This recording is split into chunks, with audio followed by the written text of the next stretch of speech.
Actually, as I have explained in this lecture, we have proved something like, suppose this is a surface, liquid surface, and we have considered one element having normal force, tangential force. Then we have concluded that normal force upon area equals to normal stress, as we have studied in solid mechanics as well. So in a fluid, normal stress is generally called pressure. जो normal stress था उसको हम pressure बोल देते हैं इसमें. So basis that we can define our pressure. Pressure is defined as a normal force exerted by a fluid per unit area. ठीक है, जो normal force होगा, this is your normal, this is normal, this is tangential, and this is resultant. So हम जब भी pressure की बात करेंगे we will talk about the normal force. ठीक है, ये ध्यान रखेंगे, आगे हम यही कंसीडर करके चलेंगे. whenever we talk about the pressure, it means आपको समझ जाना है we are talking about the normal force, not the tangential force. We speak pressure only when we deal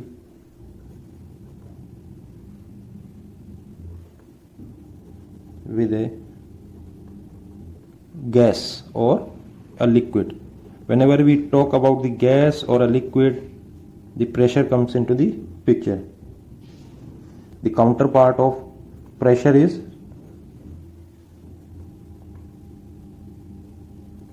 क्या होगा वो? Normal stress. So the unit of pressure is Pascal, and 1 Pascal equals to 1 meter square. Actually this Pascal unit is very very small compared to its applications. Suppose करिए बहुत सी जगह बहुत high pressure रहता है, क्योंकि जहाँ भी हम गैसेस की बात करते हैं प्रेशर इज वेरी हाई. तो generally we take kilo pascal और mega pascal as well. So kilo pascal में आपका क्या आ जाता है? किलो पास्कल मीन्स 10 की पावर 3 की मल्टीप्लाई हो जाती है. ये equals to 10 raise to the power 6 pascal के इक्वल होता है. और 3 और प्रेशर की यूनिट है जो कि बहुत ही कॉमनली यूज होती है, स्पेशली इन यूरोप. यूरोप में आपकी जो प्रेशर की जो यूनिट है वो जनरली यूज होती है. यूरोप में यूनिट जो यूज करते हैं वो बार में. So 1 bar equals to how much? Pascal, 10 raise to the power 5 pascal. और अगर आप इसको मेगा पास्कल में लिखेंगे तो 0.1 mega pascal, because it is 10 raise to the power 6. इसी को ही आप अगर किलो पास्कल में लिखना चाहेंगे तो 100 kilo pascal. So this is how we can convert one unit into another unit. फिर आपका आ गया एटमॉस्फेरिक, जो आप स्टैंडर्ड एटमॉस्फेरिक की बात कर रहे हैं. 1 ATM इक्वल्स टू 325 पास्कल. इतने पास्कल के बराबर होता है. और अगर मैं इसको बार में कहूंगा तो 1.01325 बार हो जाएगा. इसको कन्वर्ट करेंगे अगर. एक और यूनिट देख लेते हैं इसकी, 1 kgf पर सेंटीमीटर स्क्वायर. किलोग्राम फोर्स पर स्क्वायर सेंटीमीटर. सीधा g से मल्टीप्लाई कर दो आप इसको. If you will multiply this factor, this one by 9.8, then you will get in Newton. अब नीचे सेंटीमीटर है, इसको पास्कल में बनाने के लिए उसको मीटर में करना पड़ेगा. then 9.8 स्क्वायर न्यूटन पर मीटर स्क्वायर आपका पास्कल होगा. And it is equals to 0.9807 bar में हो गया आपका. ऐसे ही आप इसको कन्वर्ट कर सकते हैं. 0.9679 एटमॉस्फेरिक हो जाएगा. तो डिफरेंट डिफरेंट कंट्री में डिफरेंट डिफरेंट यूनिट्स यूज होती हैं. एक इंग्लिश यूनिट भी देख लेते हैं. ये तो था यूरोप, ये एशिया हो गया. अब ये English unit, English unit pressure की. ये कहाँ पे काम आएंगे आपको? आप अगर इनको पढ़ रहे हैं आप सोच रहे हैं कि मेरी यूज़ कहाँ पर आएंगे. ये यूज़ में आती है. सपोज करिए आप कोई प्रोडक्ट खरीद रहे हैं और वो प्रोडक्ट आपने बाहर से मंगाया है. बहुत सारे ऐसे प्रोडक्ट हैं, प्रेशर मेजरिंग डिवाइसेस हैं जो कि आपको यहाँ के नहीं मिलेगी. वो बाहर की कंपनी से ही मंगाना पड़ेगा आपको. तो वो क्या करते हैं, इसकी यूनिट जो होगा वो लिमिट जो है प्रेशर की इस फॉर्म में देगा आपको, पाउंड फोर्स पर स्क्वायर इंच। पाउंड फोर्स पर square inch is the English unit of pressure. इसको हम लिखते कैसे हैं, LBF इंच स्क्वायर, और you can say PSI। PSI में भी हम इसको शॉर्टकट में बोल देते हैं। So 1 atmospheric pressure equals to 14.696 PSI के बराबर होता है। ये बहुत ही इंपॉर्टेंट यूनिट है ये भी आपकी। इंडस्ट्रियल एप्लीकेशन में ये यूनिट बहुत ज़्यादा चलती है इंडस्ट्रीज में, बिकॉज इंडस्ट्रीज में ज़्यादातर हमारे यहाँ पर क्या है, या तो आपकी यूरोपियन इंडस्ट्री है, देन US की इंडस्ट्री है। तो US इंडस्ट्री क्या है, इंग्लिश यूनिट प्रीफर करता है, तो वो ये वाली यूनिट के साथ चलता है।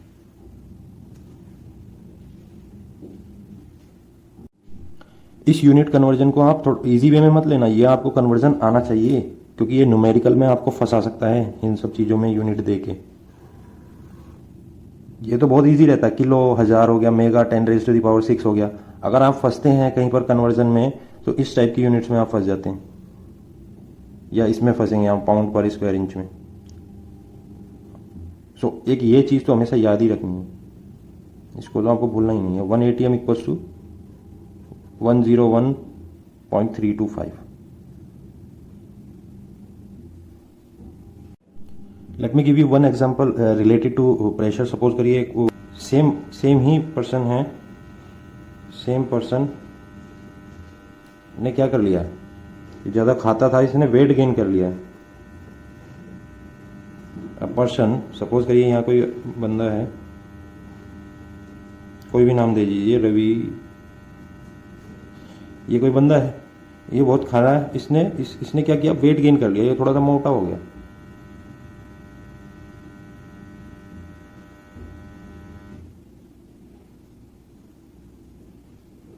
ये मोटा हो गया, हेवी हो गया इसका पेट यहाँ से। अब यहाँ पर जो इसका वेट है, मैंने कहा कि ये 300 पाउंड का हो गया, और यहाँ पर इसका वेट था 150 पाउंड, या you can say in 60 kg। Conversion नहीं किया, जस्ट एग्जांपल दे रहा हूँ। यहाँ पर 120 kg का हो गया है। अब इसमें इंटरेस्टिंग चीज़ क्या है कि इसके पैर का साइज नहीं बढ़ा है। अगर ये मोटा हुआ है तो इसका पेट मोटा हुआ है, यहाँ पर इसको फैट आया है। इसका जो पाँव का साइज है, जो सरफेस नीचे टच करता है, हालांकि इसमें सेम नहीं दिख रहा, but you have to assume leg is same, तो उसका साइज सेम है पाँव का, ऊपर का वेट ज़्यादा हो गया। इस सिचुएशन में क्या होगा, अगर आप इसका प्रेशर कैलकुलेट करेंगे तो क्या होगा, यहाँ पर ज़्यादा आएगा। इस on the leg, force upon area. Area क्या है आपका, पैरों का है, area is same, F is increasing, इसका एफ ज़्यादा है, इसका एफ कम है। एफ इक्वल्स टू आपका क्या होगा, यहाँ पर वेट क्या हो गया आपका, बढ़ गया। सो ये वाला बंदा इसीलिए जब मोटा हो जाता है कोई आदमी, तो वो डिस्कम्फर्ट फील करता है चलने में, वॉकिंग डिस्कम्फर्ट हो जाता है। आप ये अपने ऊपर भी एग्जांपल देख सकते हैं। अगर आप दोनों लेग्स के ऊपर खड़े हैं और फिर एक लेग के ऊपर खड़े हो जाएंगे, तो आपके ऊपर ज़्यादा इंपैक्ट पड़ेगा उसका, because you are reducing the force, area. जब आप एप्पल को नाइफ से काटते हैं, चाकू से काटते हैं, तो बहुत इजीली वो कट हो जाता है। नाइफ से वो बहुत ही इजीली कट हो जाता है with the help of knife, because knife having sharp edge. उसकी क्या है, एक शार्प एज है, और शार्प एज का एरिया बहुत कम है। अगर एरिया आपका कम होगा तो क्या होगा कि आप इजीली बहुत कम फोर्स के साथ, अगर आप अपने हाथ का ज़्यादा ताकत भी ना लगाएं, एरिया कम होने की वजह से उसके ऊपर जो प्रेशर लगेगा, दिस प्रेशर, वो बहुत ज़्यादा लगेगा, बिकॉज ऑफ एरिया बहुत कम है। ये आपका सेम है, पर एरिया आपने बहुत कम कर दिया, इसलिए वो आसानी से कट जाता है। ऐसे ही एक एग्जांपल आप उसका भी ले सकते हैं, नीडल का या इंजेक्शन का ले लीजिए। इंजेक्शन का ले लीजिए, उसमें क्या है आपका, बहुत ही शार्प आपकी नीडल रहती है आगे से पॉइंट, तो वो जैसे ही जब इंजेक्शन लगाना होता है, तो वो सरफेस पे आसानी से, बिना कोई इतना प्रेशर लगाए पीछे से आसानी से अंदर घुस जाती है। बिकॉज जो नीडल है उसकी जो पॉइंट है उसका एरिया, जो नीडल है आपकी उसका पॉइंट जो है उसका एरिया बहुत कम है, very very less. That's why बहुत ही कम फोर्स के साथ, because pressure is increased by reducing the area. तो ये कॉन्सेप्ट उसके पीछे रहता है। I have mentioned the actual pressure at a given position is called absolute pressure. अपने आप में एक एब्सोल्यूट वैल्यू है ये। सो जब आप इसको मेजर कर रहे हैं, कैसे मेजर करेंगे? It is relative to absolute zero. अगर मैं इसको रिलेटिव भी बोलूं तो वो एब्सोल्यूट जीरो के बराबर है। सो विच मीन्स जो वैल्यू मेरे को एक मेजरिंग डिवाइस देगी जो कि absolute pressure measure relative to absolute zero pressure, suppose करिए ये आपका रेफरेंस है और ये आपकी डिवाइस है, इससे मैं मेजरमेंट कर रहा हूं। तो ये जो रेफरेंस जो आपने लिया है ये एब्सोल्यूट जीरो है, इसके रेफरेंस में आप मेजर कर रहे हैं। ये अभी आपको ऐसे क्लियर नहीं हो रहा होगा, मैं आपको एक बार इसको लिख देते हैं because this line is very important. Vacuum, अगर आपको इसको किसी के साथ रिलेट करना है तो that is absolute vacuum which is equals to zero, nothing, zero pressure. So the actual pressure at a given position is called absolute pressure. किसी पोजीशन पे जो आपका एक्चुअल प्रेशर होगा that is your absolute pressure and it is measured relative to absolute vacuum zero. Vacuum zero pressure. तो calibration थोड़ा सा idea देता हूँ कैसे होता है कैलिब्रेशन। इसको सपोज करिए ये आपकी एक घड़ी समझ लीजिए, चलो ज़्यादा कॉम्प्लिकेट नहीं करते।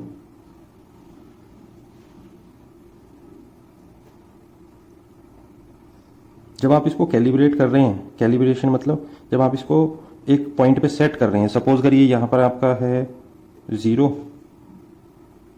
10, 20, 30,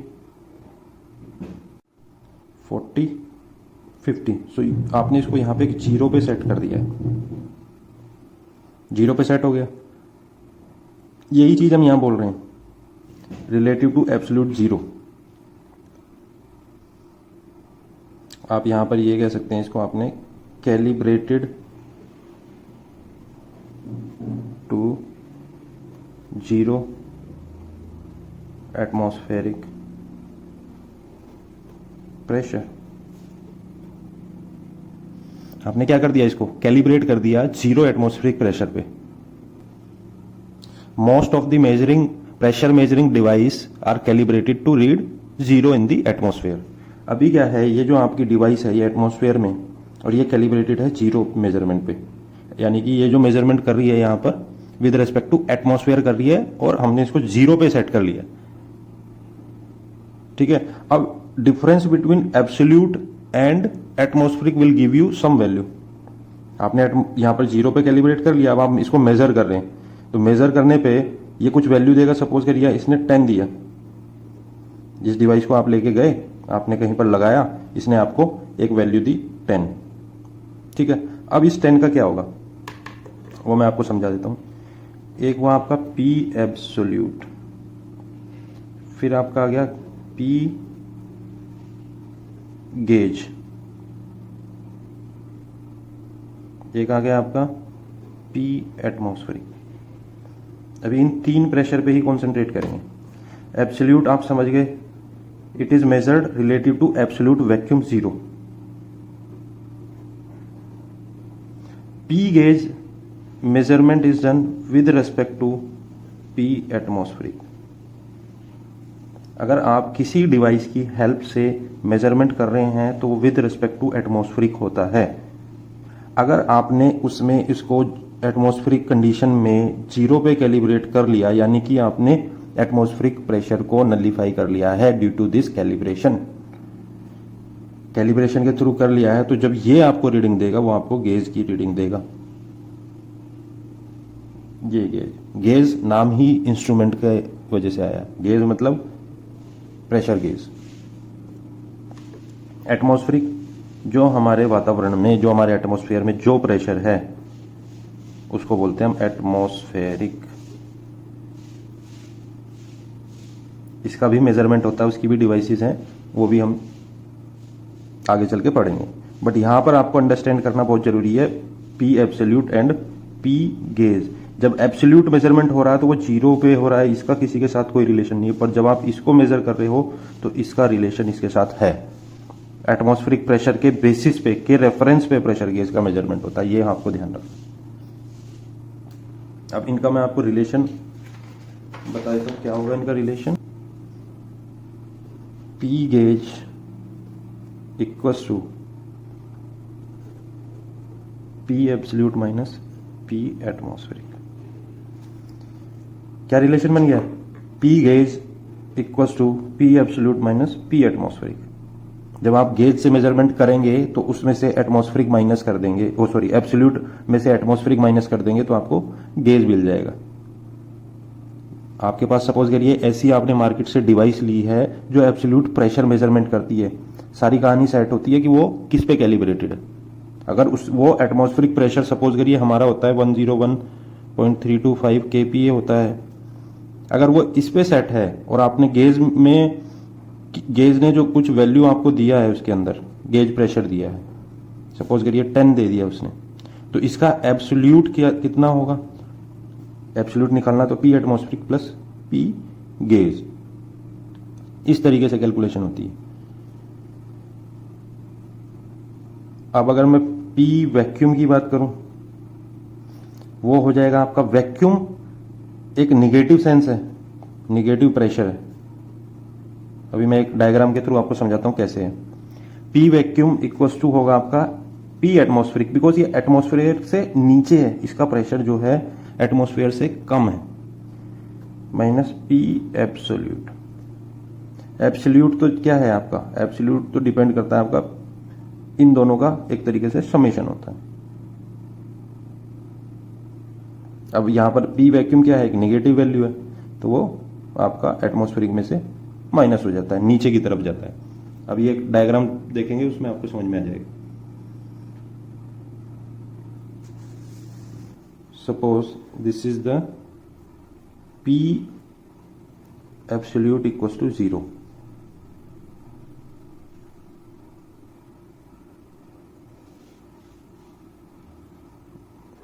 एब्सोल्यूट वैक्यूम,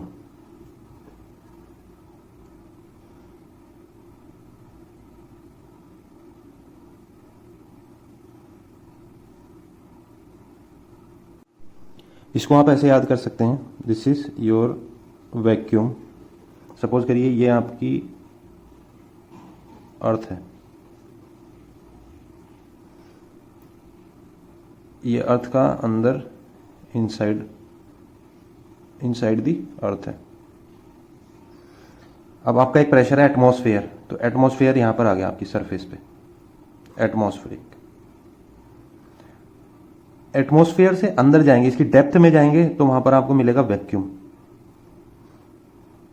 और एटमॉस्फेयर से थोड़ा ऊपर जाएंगे तो मैं बोल रहा हूं उसको गेज। एटमॉस्फेयर और गेज मिलके एब्सोल्यूट बनाते हैं, एटमॉस्फेयर और वैक्यूम मिलके भी एब्सोल्यूट बनाते हैं। एब्सोल्यूट एक टर्म है जो कि एक समेशन है, ठीक है, वो वैक्यूम प्लस एटमॉस्फेरिक भी हो सकता है और गेज प्लस एटमॉस्फेरिक भी हो सकता है, इनका समेशन है बेसिकली। सो आप अभी यहां पर हैं डेटम लेवल पे नीचे वैक्यूम में, यहां पर अंदर। अब आपको कहां आना है? ऊपर सरफेस पे आना है। सपोज दिस इज एटमॉस्फेयर, ये क्या है? एटमॉस्फेयर है, इसको मैं लिख देता हूं ATM, एटमॉस्फेयर। सो यहां पर जो आप प्रेशर मेजर करेंगे that will be your PATM, atmospheric pressure. तो यहां से आपको ऊपर गए, it will be P atmospheric, पहले एटमॉस्फेयर पे आना पड़ेगा।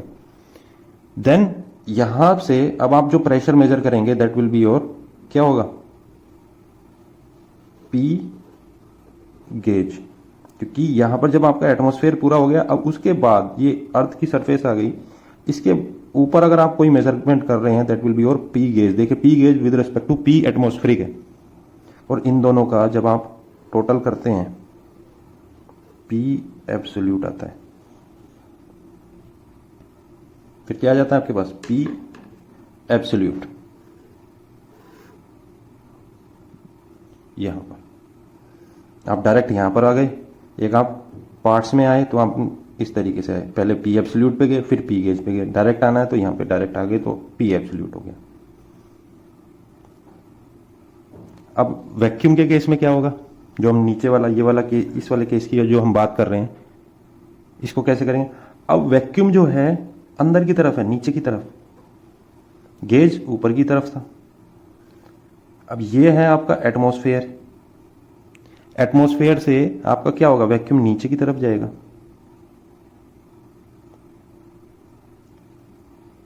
P vacuum. ये एब्सोल्यूट वैक्यूम इससे भी कम है, मतलब एब्सोल्यूट वैक्यूम तो बिल्कुल जीरो हो गया, हालांकि पी वैक्यूम भी जीरो होता है, but there is some pressure, उसको हम इग्नोर कर देते हैं, but there is some pressure. Absolute मतलब zero, P absolute zero, absolute vacuum equals to P absolute zero. ना तो उसमें वैक्यूम होगा ना ही एटमॉस्फेरिक होगा। अब यहां पर से जब आप यहां चलते हैं तो यहां पर कुछ एटमॉस्फेरिक का इंपैक्ट जरूर होता है, बट ये वो डेटम लेवल है जहां पर एटमॉस्फेरिक बिल्कुल जीरो है। सो आप यहां से नीचे आए, then it is your P vacuum. ठीक है, यहां तक पहुंच गए आप। इस लाइन को थोड़ा एक्सटेंड करते हैं। अब यहां पर आपका क्या है, ये तो हमने एटमॉस्फेरिक की लाइन ड्रॉ की हुई है, ठीक है, एटमॉस्फेरिक है। एटमॉस्फेरिक तो सेम रहेगा, चाहे आप किसी का भी मेजरमेंट कर ले, कहीं पर भी कर ले, पी एटमॉस्फेरिक अर्थ की सरफेस पे तो सेम रहेगा। अब नीचे की तरफ आ गए तो ये पी वैक्यूम आ गया। अब P atmospheric minus P absolute, P atmospheric minus P absolute will give you P absolute. Atmospheric में से आप एब्सोल्यूट को माइनस कर देंगे, ये इतना आपने यहां पे माइनस कर दिया, then you got P vacuum, but इसका डायरेक्शन नीचे है because its value is in negative, ये निगेटिव में P vacuum, because less than atmospheric अगर कुछ होगा that will be your negative pressure. यहां पर आपको आई थिंक ये क्लियर हो गया होगा।